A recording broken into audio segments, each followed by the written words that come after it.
दोस्तों आखिर हमारे मोदी जी के साथ आजकल ये क्या हो रहा है? मतलब प्रधानमंत्री गुजरात में थे, एक भव्य कार्यक्रम में लोगों के बीच अपनी बात रख रहे थे। पढ़े लिखे लोग, समाज के प्रबुद्ध लोग उनकी बातें सुनने आए थे। इतनी भीड़ थी, लेकिन इस बीच मोदी जी ने यहाँ कार्यक्रम में एक बात बोल दी। लेकिन मोदी जी की उस बात को उसी वक्त उनके दो सबसे खास सहयोगी, वो दो बैसाखिया जिनकी वजह से मोदी जी पीएम बने हैं अभी भी, नीतीश और नायडू, उन्होंने गच्चा ले लिया। दोस्तों मोदी जी गुजरात में कार्यक्रम में आज अमेरिका के पूर्व राष्ट्रपति बराक ओबामा की कहानी सुनाने लगे। वो कहानी मोदी जी सुना रहे थे, लोग तालियां पीट रहे थे। लेकिन देखिए, इधर मोदी जी ओबामा की कहानी सुना रहे हैं और उधर उनके गठबंधन की असली कहानी दुनिया को पता चल रही है। पहले सुनिए अमेरिका के पूर्व राष्ट्रपति बराक ओबामा को लेकर उनका एक किस्सा, मोदी जी ने किस्सा सुनाया। उस किस्से की हवा किसने निकाली वो मैं आगे आपको बताऊंगी। पहले मोदी जी की आज की बात सुनिए। एक बार राष्ट्रपति ओबामा यहां पर टूर, भारत में उनका प्रवास था, बायोलेटरल विजिट के लिए आए थे। तो हमारी प्रेस कॉन्फ्रेंस थी दिल्ली में। तो किसी पत्रकार महोदय ने पूछा, क्योंकि उस समय चल रहा था, लोग भांति भांति के सारे आंकड़े घोषित करते रहते, ये करेंगे वो करेंगे।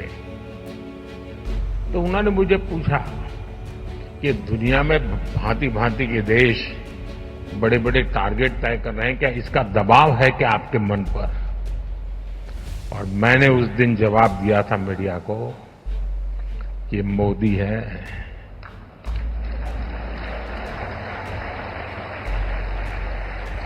यहां किसी का दबाव नहीं चलता है। तो हमारे प्रधानमंत्री देश को आज ही बता रहे थे कि उनके आगे किसी का दबाव नहीं चलता। मोदी किसी के दबाव में नहीं आता। मोदी को तो बस आने वाले भारत के भविष्य के बारे में सोचना है। ये बराक ओबामा के सामने मोदी जी ने बोला, मोदी जी आज ही बता रहे थे। और देखिए, आज ही ये खबर आ गई कि मोदी जी पर घनघोर दबाव बना दिया है। अब किसने बना दिया है? टीडीपी के चंद्रबाबू नायडू ने। दोस्तों मोदी जी एक तरफ तो कहते हैं कि बराक ओबामा उनसे पूछते हैं कि आप इतने प्रेशर को कैसे डील करते हैं, तो मोदी जी कहते हैं मैं किसी का प्रेशर नहीं लेता हूँ, दबाव वदाव मेरे ऊपर काम नहीं करता है। वहीं दूसरी ओर लगातार एनडीए के सहयोगी बीजेपी पर दबाव बना रहे हैं, दबाव उस मांग का जो एक्चुअली में राहुल गांधी की है। दोस्तों आज ही एबीपी न्यूज सहित कई मीडिया प्लेटफॉर्म्स ने खबर चलाई, कई मीडिया हाउसेस ने खबर चलाई कि अब चंद्रबाबू नायडू की पार्टी टीडीपी भी उस मांग का समर्थन करने लगी है जो मांग अब तक एनडीए के बाकी सहयोगी बीजेपी से कर रहे थे, सरकार से कर रहे थे।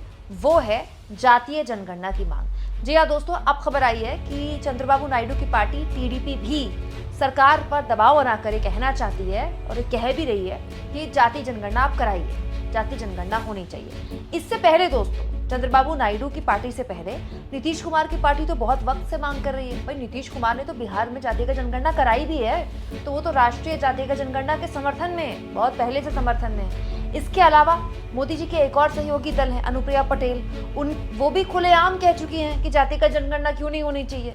इसके अलावा मोदी जी के एक और सहयोगी हैं, बीजेपी के एक और सहयोगी हैं जिनके सहयोग से सरकार चल रही है महाराष्ट्र में, अजित पवार, वो भी जातीय जनगणना का समर्थन कर चुके हैं। इसके साथ साथ दोस्तों चिराग पासवान की पार्टी, वो भी एनडीए के सहयोगी हैं, वो भी जातीय जनगणना का समर्थन कर चुके हैं कि जातीय जनगणना तो होनी चाहिए। लेकिन अब टीडीपी जो कि एनडीए का सबसे बड़ा दल है बीजेपी के बाद, मतलब जो एनडीए की सरकार चल रही है दोस्तों, उसमें बीजेपी के बाद तो दूसरा सबसे बड़ा दल है, या फिर आप ये कह लीजिए कि मोदी जी की सबसे मजबूत बैसाखी है वो टीडीपी है, चंद्रबाबू नायडू की पार्टी। अब चंद्रबाबू नायडू की पार्टी भी कह रही है कि भाई आप जातीय जनगणना कराइए। दोस्तों जनगणना तो इस साल होनी ही है, बहुत संभव है कि इस साल के अंत तक जनगणना शुरू हो जाएगी। वो तो वैसे भी होनी थी क्योंकि कोरोना की वजह से जनगणना का काम रुका था, और अब संभव है कि जनगणना का काम शुरू हो जाए। उसमें जाति का कॉलम ऐड करने को लेकर ही सारा दबाव था, और ये दबाव शुरू किसने किया था? सबसे पहले राहुल गांधी ने शुरू किया, फिर अखिलेश यादव ने भी शुरू किया, उसी मांग को आगे बढ़ाया। अखिलेश यादव तो पीडीए की बात करते हैं, तेजस्वी यादव तो उस सरकार का हिस्सा रह चुके हैं। नीतीश कुमार के साथ गठबंधन में तेजस्वी यादव की पार्टी थी जब बिहार में जाति का जनगणना हुई। अब एनडीए के सहयोगियों ने भी सरकार पर दबाव बनाना शुरू कर दिया कि भाई आप जनगणना करा ही रहे हैं तो अलग से तो आपको जनगणना करानी नहीं है जाति की, उसी जनगणना में एक जाति का कॉलम जोड़ दीजिए, जनगणना करा लीजिए जाति का जनगणना। तो अब चिराग पासवान की पार्टी, अनुप्रिया पटेल की पार्टी, अजित पवार की पार्टी और नीतीश कुमार की पार्टी के बाद चंद्रबाबू नायडू की पार्टी टीडीपी ने भी दबाव बना दिया है सरकार पर कि अब आप जाति का जनगणना करवा ही लीजिए, क्योंकि हम भी इसके समर्थन में हैं। अब बताइए दोस्तों, इतना तो दबाव है सरकार पर और बहुत संभव है कि सरकार को इस दबाव पर हामी भरनी पड़ेगी, क्योंकि अभी तक सरकार की तरफ से इस मांग पर अगर हाँ नहीं आया है ना, तो ना भी नहीं आया है। और सरकार जानती है कि जाति की जो राजनीति हमारे देश में अब जिस तरह से हावी हो रही है और जाति की बात जो हर कोई कर रहा है, सरकार जानती है कि वो इस मांग से अपने आप को बहुत वक्त तक दूर नहीं कर सकती, उसको ये मांग माननी पड़ेगी अपने सहयोगियों की।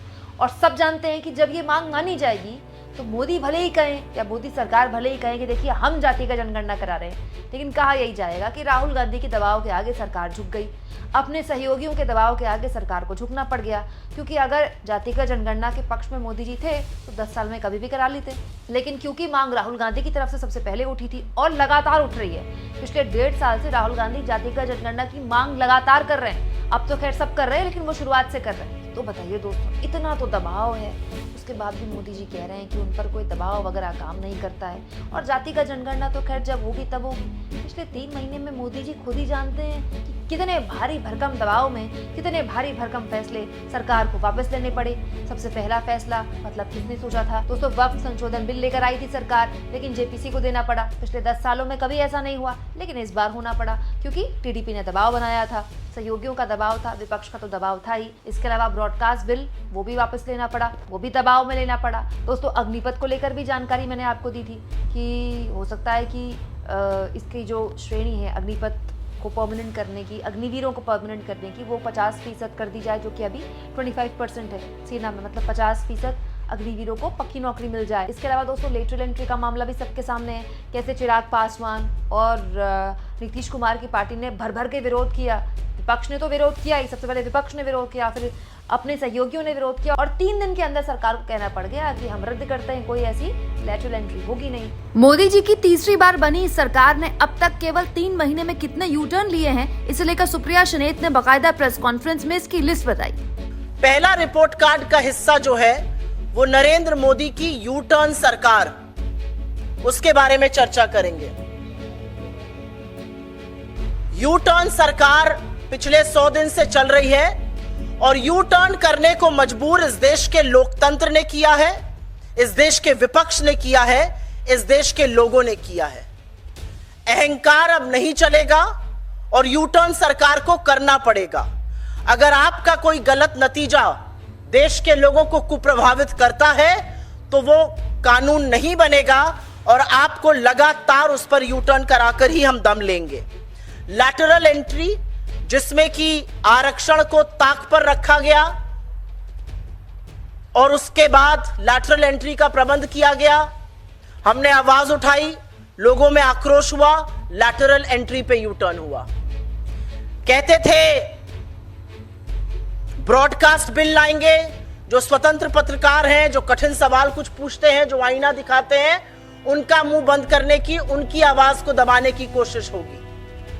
इतना प्रतिकार हुआ उस पर, इतना विरोध हुआ कि उस बिल पर भी यू टर्न करना पड़ा।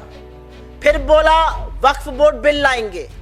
यह कुछ नहीं था, यह सिर्फ पोलराइजेशन का, तुष्टीकरण का एक माध्यम था और असलियत यह है कि समूचे विपक्ष ने खड़े होकर इस देश के लोगों ने आपको मजबूर किया, आपको उसको जेपीसी भेजना पड़ा। यह पहला कानून है जो 2019 के बाद आपने जेपीसी भेजा। आपने मिडिल क्लास पर इंडेक्सेशन लादने की कोशिश करी, एलटीसीजी टैक्स लादने की कोशिश करी।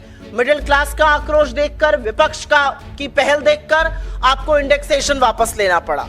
आप बड़ी बड़ी बातें करते थे, एनपीएस बहुत अच्छा है, ओपीएस खराब है, एनपीएस से बड़ा कुछ है ही नहीं, और एनपीएस को भी वापस लेकर आपको एक यूपीएस लाना पड़ा। तो मैं क्यों ना कहूं कि 100 दिन जो है वो लगातार यू टर्न का प्रतीक है। मतलब इतने दबाव में तो मोदी जी पिछले 3 महीनों में बैक टू बैक अपने ही फैसलों पर यू टर्न ले चुके हैं। फिर भी मोदी जी दोस्तों आज ही कहानी बता रहे हैं कि देखिए ओबामा के आगे ही मैंने कह दिया था कि ये मोदी है, इस पर किसी का दबाव काम नहीं करता। अब दोस्तों आपको मोदी जी के इस दावे में और असलियत में कितना फर्क लगता है? क्या वाकई में मोदी जी के ऊपर अब भी कोई दबाव काम नहीं करता? और अगर नहीं करता फिर ये बैक टू बैक फैसले पलटे क्यों जा रहे हैं, बैक टू बैक फैसले वापस क्यों लिए जा रहे हैं? कमेंट बॉक्स में ज़रूर लिखें और जितना हो सके दोस्तों चैनल को शेयर भी करें, सब्सक्राइब भी करें और थैंक्स और ज्वाइन, ये 2 ऑप्शन है जिसके जरिए आर्थिक तौर पर भी आप चैनल के हाथ मजबूत कर सकते हैं।